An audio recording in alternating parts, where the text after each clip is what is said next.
Біздің депутаттық сауалымыз Қазақстан Республикасының премьер-министрі Әлихан Асханұлы Смайыловқа. Мемлекет басшысы Қасым-Жомарт Кемелұлы Тоқаев соңғы кезде Маңғыстау облысына аса көңіл бөліп отыр. Өткен жылы және кеше ғана үкімет отырысында өңірге қатысты нақты тапсырмалар берді. Бүгінгі айтарымыз 60 жылдай тарихы бар Жаңаөзен қаласының әлеуметтік экономикалық жағдайына қатысты.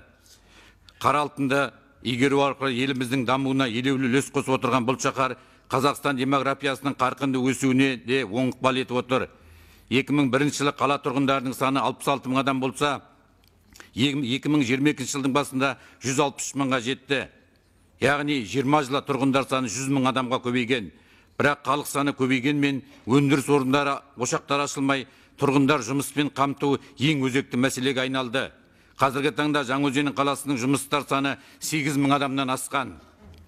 2011 жылғы Жаңаөзен оқиғасынан кейін үкімет тарапынан мұнайшылар қаласын дамытуға арналған кешенді жоспар қабылданды. Жоспар аясында қыруар қаржы бөлініп, қаладағы үйлердің сырты жеңіл-желпі әрленіп, әр жерден инженерлік желілер ауыстырылып, көше абаттандыру жұмыстары жүргізілді. Бірақ бұл шаралар түбегейлі Жаңаөзен қаласында қордаланып қалған сұрақтар шешкен жоқ. Ал Маңғыстауда Қазмұнайгаз акционерлік қоғамына қарайтын мұнай-газ компанияларында жұмыс қалуға қатысты мораторий және жұмысшыларды беселу бағдарламасымен жұмыстан шығару жалғыз Жаңаөзен қаласында емес, бүкіл облыс деңгейінде әлеуметтік жағдайды ушықтырып жіберді. 2019 жылы үкімет Атамекен ұлттық кәсіпкерлер палатасымен бірлесіп, Өзенмұнайгаз акционерлік қоғамының сырттан импортталатын тауарлар, жұмыстар және қызметтері Жаңаөзен қаласында оқшаулау бойынша жұмыстарды бастаған. Негізгі мақсаты жұмыс нысандарын Жаңаөзен. Бұл жобалар Өзенмұнайгаз бен Самұрық-қазына қорының тарапынан бюрократия кедергіге тап болып, нәтижесінде идея тек жақсы идея болып қалды да, жұмыс орындары сол күйі ашылған жоқ. Тағы бір мәселе, Жаңаөзен қаласында 2010 жылдан бері мемлекет есебінен 1 шаршы метр тұрғын үй салынбады. 10 жыл бойына. Керісінше үкіметтің саясаты қала халқын басқа өңірлерге көшіру болды, бірақ ол оң нәтиже берген жоқ.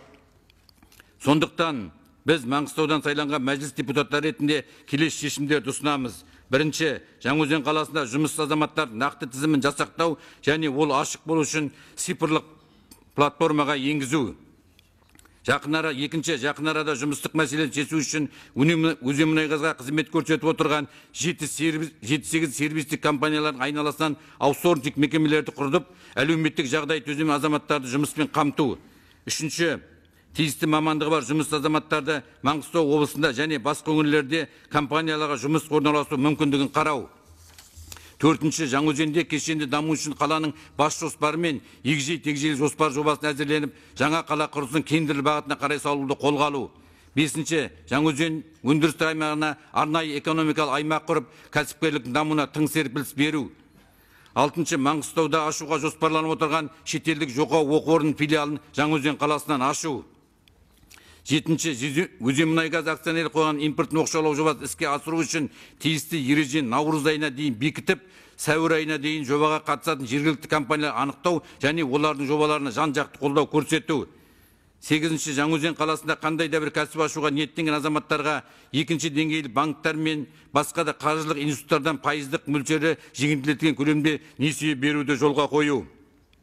Тоғызыншы, бүгінгі таңда Өзенмұнайгазға тиімді жұмыс істеуге мүмкіндік бермей отырған Самұрық-қазына ұлттық әл-ауқат қорының жұмысындағы жасанды әкімшілік кедергілердің барлығын жою.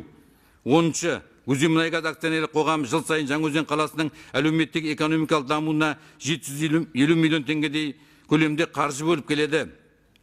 Бұл Өзенмұнайгаздың мұнайдан түсетін жылдық пайдасының 0,5% қана екенін ескере отырып, қаланың әлеуметтік экономикалық мәселені шешуге бөлінетін қаржының көлемін бірнеше есеге дейін ұлғайту қажет деп есептейміз.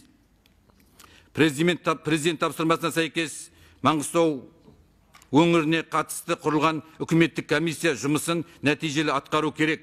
Ең бастысы, халқы жыл сайын өсіп келе жатқан Жаңаөзен тағдырына үкімет бейжай қарамауы тиіс деп есептейміз. Құрметпен Нұр Отан партиясы фракциясының мүшелері Мұсабаев, Жаңбыршин. Рахмет.